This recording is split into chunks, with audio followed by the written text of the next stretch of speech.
오늘 말씀드릴 거는 이제 데이터 얘기를 하신다고 그래가지고 너무 반가워서 막 뛰어왔는데요. 근데 보통 데이터 그러면 컴퓨터가 있으니까 있는 거 아닌가라는 생각을 하시는데 그렇지가 않습니다. 실제로 예전에 많은 그런 제후들, 왕들이 우리가 사는 삶 속에서 데이터를 모았어요. 이유가 뭐였냐면 이분들이 군대를 꾸려야 되고요. 그다음에 또 세금을 걷어야 되기 때문에 얼마나 많은 사람들이 나의 왕국에 있는 거야. 그분들이 얼만큼 만들고 있어. 생산 같은 부분들을 다 체크해 왔거든요. 그래서 오늘 얘기는 새로운 얘기가 아니다. 오래된 얘기다라는 얘기를 몇 개 들리고 드리고 싶어가지고 오게 되었습니다. 첫 번째 얘기를 좀 해볼게요. 1840년대 비엔나에 한 병원이 있었어요. 근데 병원이 어떤 곳이었냐면 아이들을 낳는 산부인과였거든요. 근데 거기서 분만실이 2개가 있었는데 분만실 1과 분만실 2가 같은 병원인데 사망률이 달랐어요. 출생하게 되면 이상하게도 첫 번째 병동 1에 있는 경우에는 사망률이 엄청 높았고요. 병동 2는 엄청 낮았던 거예요. 그래가지고 한 병원에 있는데 왜 다르지에 대한 것들을 궁금해해야 되는데 다른 분들은 말씀 안 하셨는데 한 의사가 그거를 이제 주의 있게 관찰하신 거예요. 이분은 제멜바이스라는 분이었는데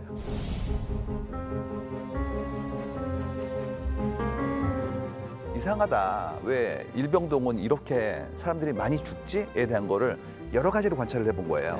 흥미롭게도 일병동은 의사들이 아이를 받고 이병동은 오히려 조산원이 받는다는 걸 발견한 거죠.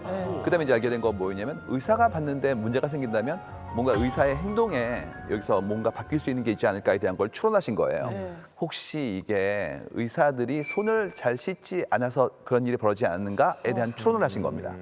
이유가 뭐였냐면 그 당시에 의사 선생님들 같은 경우에 이렇게 환자를 보는 뿐만 아니라 심지어 시체를 해부하다가 막 뛰어오셔가지고 아이를 받았대요. 심지어 어떤 경우가 있었냐면 피와 고름이 묻어있는데 그거를 자랑스럽게 여기셨대요. 이유가 의사가 그런 힘든 일을 하는 거야. 그렇기 때문에 그런 부분들도 꺼리지 않으셨다는 거죠. 그러다 보니까 병균을 묻힌 상태에서 아이를 받다 보니 산욕열이 나오게 된 거예요. 그러다 보니까 이제 거의 20% 가까운 어떤 사망률이 나왔던 거죠.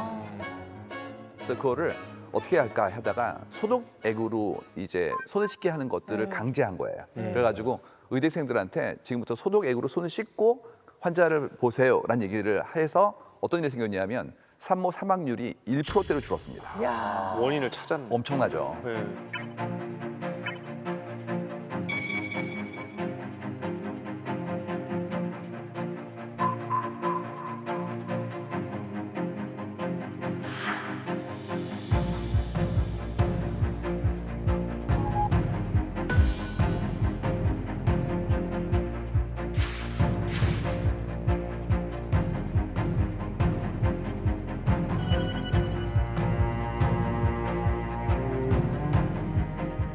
관찰하고 데이터를 모은 다음에 추론하고 그걸 기반으로 삶의 방식을 바꾸어서 실제 우리한테 혜택을 줬던 케이스인데 문제는 뭐냐면 이분이 병원에서 쫓겨납니다. 왜요? 이유가 다른 의사 선생님들한테 합의를 이끌어내지 못한 거예요. 씻어야 돼, 씻어야 돼. 그다음에 이런 것은 좋은 일이야. 여기까지 하지 않고 안 씻는 사람은 문제가 있어. 이제 이렇게 얘기를 하신 거죠. 그러다 보니까 이제 동료 의사 입장에서 그때까지만 해도 과학적인 형태의 규명이 안 됐었기 때문에 이분의 방식들을 거부한 거예요. 우리도 똑같거든요. 어떤 일이 생겼을 때 내 상식에 좀 반하는 일이 벌어지면 처음에는 맞아요. 이것이 신기하다가 아니라 이건 아니겠지라고 생각해요. 맞아요. 그러다 보니까 나도 모르게 이건 아니야. 내가 했던 방식이 맞아라고 주장하다 보니 기존의 발견과 갈등이 생기는 부분들이 생기거든요. 이걸 뭐라 부르냐면 제멜바이스 리플렉스라고 불러요. 제멜바이스 리플렉스는 뭐냐면 반사작용입니다. 그래서 어떤 새로운 발견이 나오면 우리 일단 거부한다. 그렇기 때문에 혁신적인 형태의 것들도 실제로 우리한테는 영향을 끼칠 때까지 시간이 필요하다는 것들을 얘기하는 그런 하나의 단어가 있습니다. 저 김상훈 교수님이랑도 몇 번 다퉜어요. 이 문제 때문에. 사실 잘 안 맞거든요. 왜냐면 저는 귀신을 봤거든요. 전 귀신을 봤어요. 한번 본 적이 있어요. TV에서 본 적이 있어요. 근데 교수님은 귀신이 없다. 아니요, 저 없다고 하지 않았죠. 없다는 것은 입증할 수 없다 그랬죠. 그다음에 있다는 것은 데이터를 오늘 얘기하고 있지만 그러니까 이래서 데이터가 대화가 있어야 돼, 예, 데이터가. 진전이 안 돼요. 나는 맥을 봤는데 끊는다는 게 뭔지 알 것 같아요. 난 분명히 봤거든요. 새벽 2시에 리모컨 돌리다가 미칠 노릇이죠. 귀신이 나왔어요, 화면에. 네. 분명히 봤어요. 근데 교수님은 아니 그걸 제가 거짓말이라고 하지도 않았잖아요. 그러니까 과학적이다라는 말을 하려면 재현 가능하고 그렇죠. 객관적인 데이터가 그렇지. 돼야 한다는 거죠. 그러니까 귀신이 있다 없다를 말씀드리는 게 아니고 귀신이 있을 수 있습니다. 있을 수 근데 있죠. 과학적 존재라고 볼 수 없다라는 게 결론이죠. 그렇죠. 네, 그러니까 있을 수 있어요. 봤을 수 있어요, 당연히. 맞아요. 근데 과학은 아닙니다.